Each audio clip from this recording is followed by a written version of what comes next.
495장 찬송하십시다. 495장.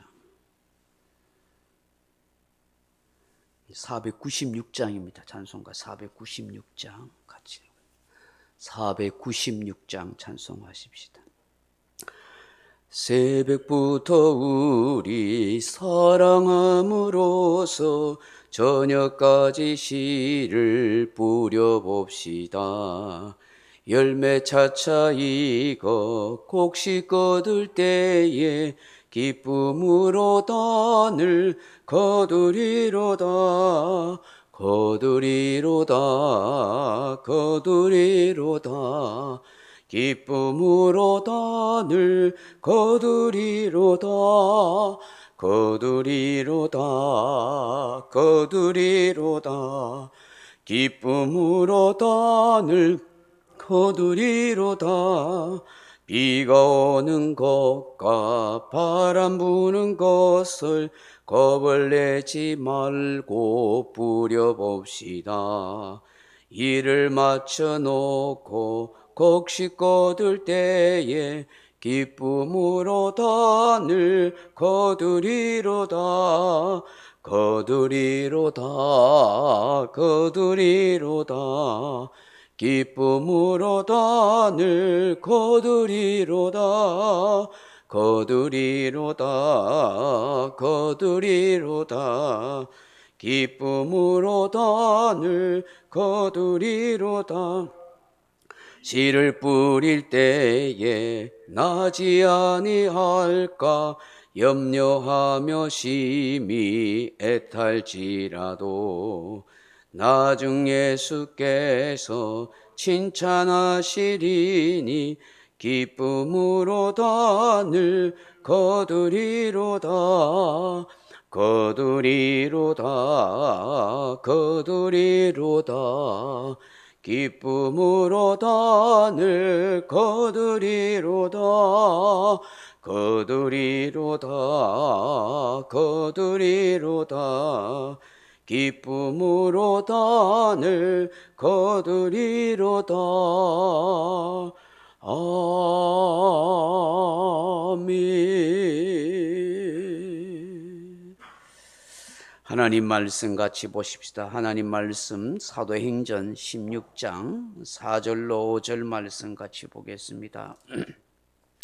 사도행전 16장 4절 5절 말씀 같이 215페이지 같이 읽습니다.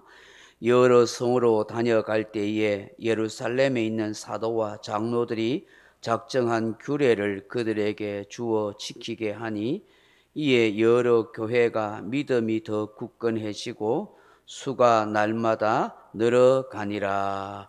아멘. 사랑하는 성도 여러분, 잠언 29장 18절에 이런 말씀이 있습니다.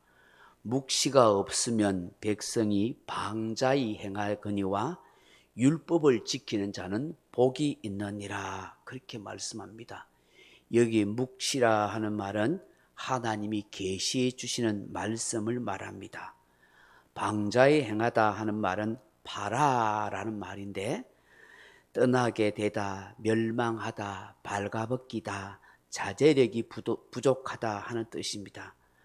하나님의 계시된 말씀이 없으면 자제력이 없는 인간, 부끄러운 인생이나 하나님을 떠나 멸망당하는 존재가 된다 하는 것입니다.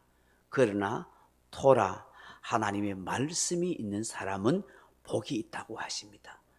자신의 삶을 잘 자제시키고 바른 길로 가게 하기 때문이다 하는 것입니다.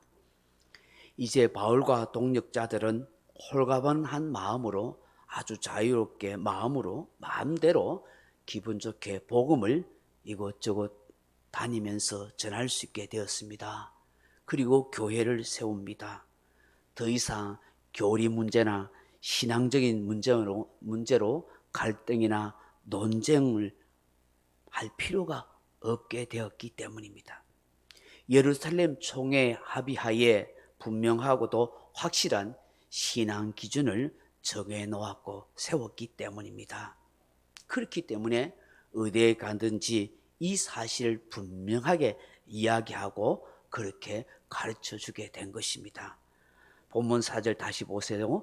여러 성으로 다녀갈 때에 예루살렘에 있는 사도와 장로들이 작정한 규례를 그들에게 주어 지키게 하니. 아멘.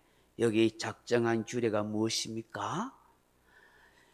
할례나 모세의 율법으로 구원 얻는 것이 아니라 오직 예수 그리스도를 통해서 믿음으로 구원 얻는다 하는 이 진리와 함께 우상 숭배와 목매어 죽인 거, 피 흘려 죽인 거, 피를 먹지 말라, 마시지 말라 하는 그런 네 가지의 이 사실이죠.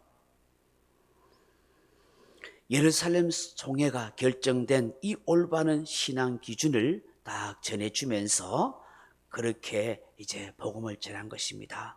더 이상 유대인들의 그릇된 편견에 흔들리지 마십시오.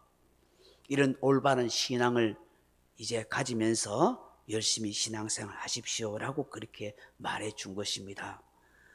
바울이 전해준 이 규례는 율법주의자들로부터 그릇된 가침에 곤란과 어려움을 겪던 모든 사람들에게 자유와 기쁨을 느끼게 해주는 귀한 말씀이 되었던 것입니다. 사랑하는 성도 여러분, 복음은 유앙겔리온, 기쁜 소식입니다. 누구에게나 기쁨의 소식이 되어야 합니다.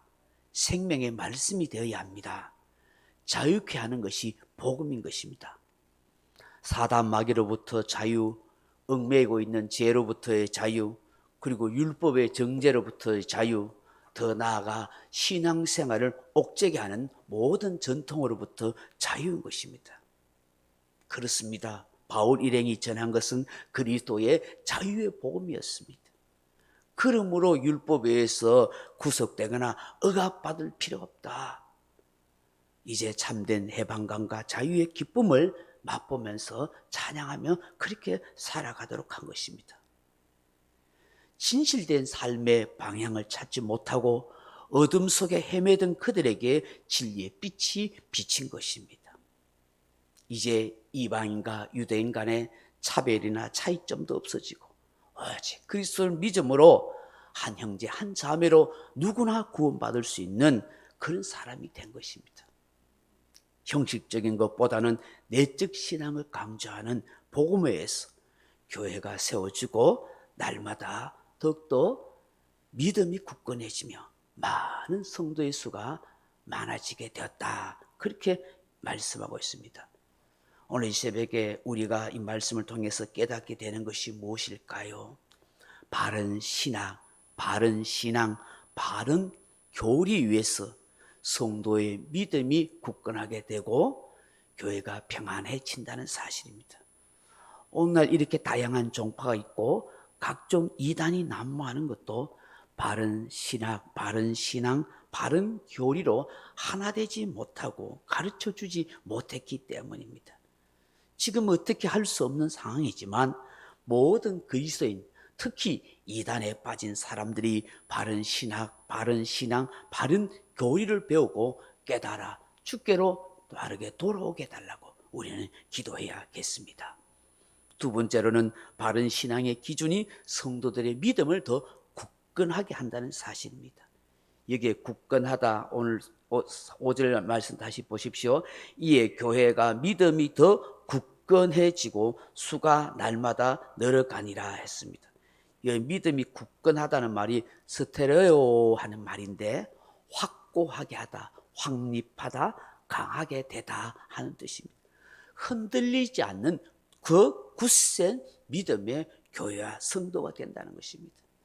이런 바른 신앙, 바른 교리로 내 믿음을 세우지 않으면 이런저런 사람의 말에 자꾸 흔들립니다.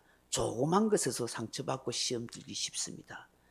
그러나 내가 분명한 신앙의 기준을 가지고 바른 신앙과 바른 교리를 가지게 되면 어떤 이상한 이단의 소리도 어떤 누구의 말에도 흔들리지 않습니다. 바른 신앙, 바른 인생의 길, 바른 믿음의 길을 걸어가게 되어 있는 것입니다. 세 번째로는 바른 신앙 위에 세워진 교회에 구원의 역사, 부흥의 역사가 일어난다 하는 것입니다. 분쟁과 다툼이 있는 곳에 평안도 없고 부흥도 없습니다. 바른 신앙, 바른 교리가 없는 교회와 성도는 모래 위에 세운 집과 같습니다. 언제든지 어떤 상황이 펼쳐지면 쉽게 무너지기 쉽습니다. 그렇기 때문에 바른 신앙과 바른 신앙의 교리 위에 세워질 때 평안하게 되고 좋은 신앙의 사람들로 소문나게 되고 하나님이 더 많은 영혼을 붙여주시는 구원의 역사가 일어나는 것입니다. 저와 여러분 한 사람 한 사람이 신앙이 바르게 되어지고 저 믿음의 삶을 살아감으로 주의 구원의 역사가 일어날 수 있도록 많이 기도할 수 있기를 바랍니다. 한 번은 세계적인 부흥사인 무디 목사님께서 기차를 타고 여행을 할 때입니다. 마침 기차에서 한 젊은이를 만났는데 같이 예수 믿는 믿음의 동료였던 것입니다. 그렇게 이런저런 얘기를 하니까 이 젊은이가 세계적인 부흥사인 무디 목사님을 만나서 굉장히 흥분하고 들떴습니다. 이 젊은이가 이 무디 목사님에게 나는 큰 꿈을 가지고 있습니다. 나는 아주 열정적이고 헌신적인 그런 마음을 가지고 있습니다. 목사님, 저는 큰 꿈과 계획을 가지고 있는데요. 저 아프리카에 가서 수많은 사람들에게 그리스도를 전해서 많은 사람들을 구원하려고 합니다. 하는 그런 계획을 말해 주십니다. 잔뜩 기대에 부풀어서 입에 거품이 날 정도로 확 흥분해서 막 그런 얘기를 하는 거예요. 그러자 그걸 듣고 있던 무디 목사님이 조심스럽게 물어보았습니다. 젊은이, 여기 고국에 있는 동안에 얼마나 많은 영혼을 주님께로 인도해 내었는가? 무디 목사님의 이 질문에 이 청년은 잠시 뜸을 들인 후에 고민하더니만 솔직하게 고백합니다. 목사님, 사실은 한 명도 전도하지 못했습니다. 그러자 무디 목사님께서 이 젊은이에게 적절한 충고를 해줍니다. 이 나라에서 한 생명, 한 영혼이라도 전도해 보게나. 그리고 하나님의 인도하심을 찾아보게. 그렇게 말해 줬습니다. 하나님이 기뻐하시는 신앙은 열정과 자기 흥분만으로 되는 것 아닙니다. 바른 신앙, 바른 교를 세우고 내 삶의 터전에서부터 작은 것이라도 실천하고 한 생명이라도 구원하는 그 경험을 통해서 하나님이 그 사람의 인생을 인도하시고 이끌어 가시는 것입니다. 기초를 튼튼하게 세워야 건강하고 든든한 신앙의 집이 세워지는 것입니다. 오늘 이 새벽에 주시는 말씀을 묵상하면서 함께 하나님의 은혜를 구할 수 있기를 주님의 이름으로 축복합니다. 우리 백경란 지사님 조금 전에 전화가 왔어요. 오늘 오전에 CT를 찍는데 이 방사선 치료를 할지 안 할지, 항암을 할지 안 할지 결정하는 것 같아요. 좋은 결과가 있어서 더 고통받지 않고 방사선 치료되지 않도록 그렇게 잠시 위해서 기도해 주시면 좋겠습니다. 우리 한 1분 잠깐 백경란 집사님 위해서 기도해 주시고 우리 각자 기도하십니다. 하나님, 우리 아버지의 은혜와 사랑을 함께 하소서. 우리 백경란 집사님, 주님 한번 수술 잘했습니다. 하나님 건강하게 회복시켜 주시고 더 이상 방사선 치료나 이런 다른 고통스러운 치료를 하지 않도록 건강하게 회복되어서 돌아올 수 있도록 하나님 역사하시고 인도하시고 긍휼히 여겨 주시옵소서. 아버지 도와주시옵소서. 아버지 하나님의 사랑과 은혜를